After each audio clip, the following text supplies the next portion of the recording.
Hello friends, I am your tarot reader Navi from Tarot with Essence. Today we will discuss about Cancer natives love life during October 11 to October 17. Cancer natives के life में कैसा रहने वाला है 11 से 17 अक्टूबर के बीच में। सिंगल्स को क्या कोई नया पर्सन अप्रोच करेगा? जो लोग नो कॉन्टैक्ट सेपरेशन में है क्या उनका रियूनियन हो जाएगा इस ड्यूरेशन में?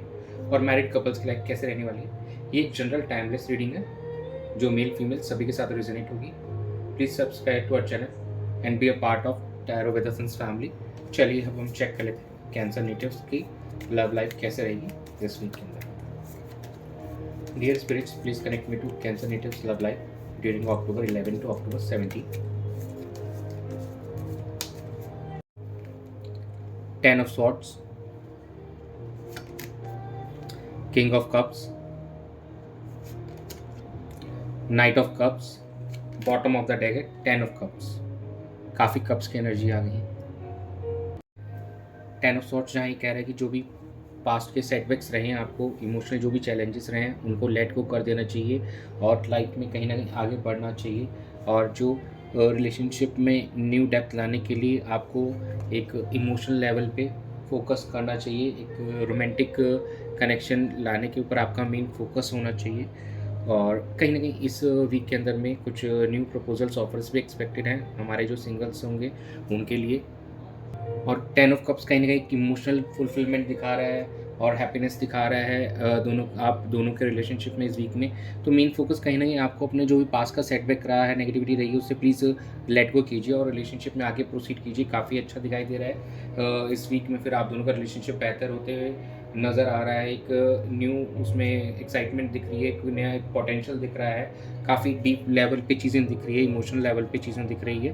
तो please focus on that thing. और जो भी पास्ट की नेगेटिव थिंग्स है प्लीज़ उनको लेट को कीजिए, उनको भूल जाइए, उन पर फोकस मत कीजिए। और जो भी पेन था पास्ट का, जो चैलेंजेस थे, उनको ओवरकम कीजिए और इस रिलेशनशिप में आगे एक अच्छे बेहतर तरीके से प्रोसीड कीजिए। अब हम आपके पार्टनर का फीलिंग्स चेक कर लेते हैं इस वीक में क्या रहने वाला है October 11 से 17 के बीच में। Dear spirits, please connect me to cancer natives partner. उनकी फीलिंग्स क्या रहेंगी October 11 से October 17 के बीच में। Knight of swords, queen of cups, the devil, bottom of the deck है 10 ऑफ कप्स। जहाँ नाइट ऑफ सॉर्ट्स ये कह रहे हैं कुछ इश्यूज़ को एड्रेस कर सकते हैं इस वीक के अंदर में आपके पार्टनर आपके साथ में। और कुछ अनहेल्दी बिहेवियर ऐसा हो सकता है कि जिसकी वजह से थोड़े से वो परेशान हो कि या फिर कहीं उसमें फंसा हुआ महसूस कर रहे हो, या कोई इमोशनल कॉन्फ्लिक्ट्स भी हो सकते हैं अटैचमेंट, जिसको एड्रेस करना ज़रूरी है so that you can gain emotional attachment in this, जो कि काफ़ी फेवरेबल नोट पे रहना चाहिए। इसलिए उनका मेन मोटिव यहाँ पे यही रहेगा कि उस अनहेल्दी बिहेवियर और उन चीज़ों को एड्रेस करके बेहतर कर सकें, ताकि इस रिलेशनशिप में एक फुलफिलमेंट पा सकें इमोशनल लेवल पे और दोनों एक अच्छा सा खुशी से इस रिलेशनशिप को आगे प्रोसीड कर सकें। कहीं ना कहीं मेन फोकस आपके पार्टनर का सेल्फ अवेयरनेस पे रहेगा इस वीक में, ताकि इस रिलेशनशिप को एक लॉन्ग लास्टिंग रिलेशनशिप बना सकें। चलिए अब चेक कर लेते हैं कि आपकी क्या एनर्जीज रहेंगी इस। Dear spirits, please connect me to Cancer native feelings during October 11 to October 17 for their partners or crush.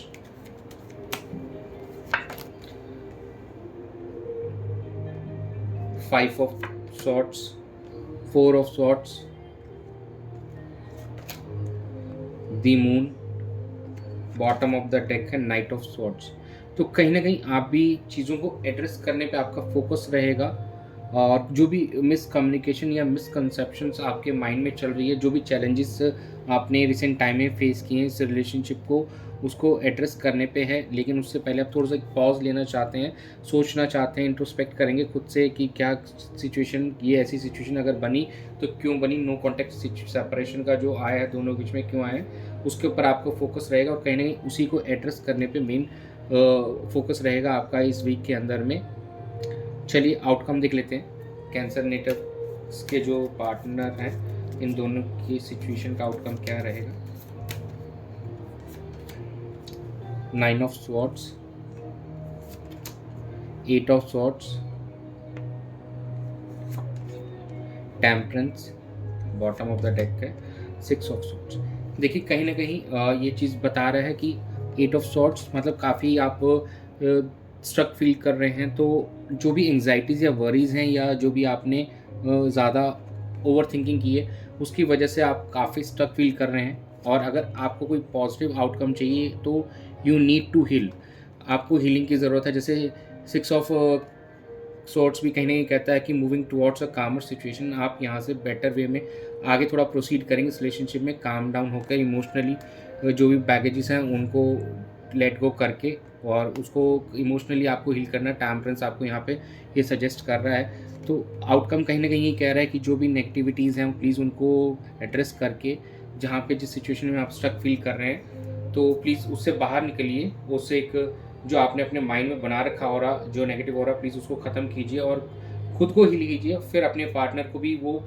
आप एनर्जीज दिए हीलिंग वाली, सो दैट वो भी उस चीज़ से जल्दी से हील हो पाएँ और इस रिलेशनशिप में बहुत अच्छे से दोनों आप चीज़ों को वर्कआउट कर पाएँ। गाइडेंस देख लेते हैं आप लोगों के लिए क्या रहने वाली है। Angel guidance, it's up to you, let go, listen to your intuition. तो कहीं ना कहीं इंट्यूशन पे फोकस करना ज़रूरी है, जो कि टेम्परेंस कार्ड भी आपको कह रहा है। और it's up to you, decision आपके हाथ में है। हाँ, यू टैकल द सिचुएशन, आप सिचुएशन को कैसे टैकल करते हैं। अगर उन बैगेजेस को, उन वरीज़ को, जो भी आप ब्लॉकेजेस फील कर रहे हैं उनको अगर आप लेट गो कर देते हैं तो आपके लिए काफ़ी फेवरेबल रहेगा। और अगर आप उनको पकड़ के बैठे रहेंगे तो शायद जो एनर्जीज उतनी फेवरेबल नहीं दिखेंगी आपको। तो it's better to release all those negativities and listen to your intuition. और इस वीक के अंदर जो भी आउटकम आपके अकॉर्डिंग होगा, how you tackle your situation. अगर हैप्पीनेस वाला आपको चाहिए तो please let go all negativities और रिलेशनशिप में अच्छे तरीके से आगे बढ़िए। जो भी मिसकंसेप्शन या मिसकम्युनिकेशन है आप दोनों के बीच में उसको क्लियर अप कीजिए, क्योंकि स्टार्टिंग में जो वीक में आपकी एनर्जीज थी वो काफ़ी प्रॉमिसिंग दिख रही है कि अगर इन नेगेटिविटीज़ को, अनहेल्दी अटैचमेंट्स को as depicted by devil energy in your partners and आप वाले में जैसे 4 ऑफ सॉर्ट्स और द मून 5 ऑफ सॉर्ट्स है, तो इन सब एनर्जीज़ को हम ओवरकम कर सकते हैं by way of meditation, by way of clear communication between both of you. तो प्लीज़ इस चीज़ के साथ में एक पॉजिटिव थॉट के साथ में आगे बढ़िए और चीज़ों को रिजॉल्व कीजिए आप दोनों के बीच में जो भी आ रहा है। तो यही थी आप लोगों की रीडिंग। तो thanks for joining, stay tuned for more updates.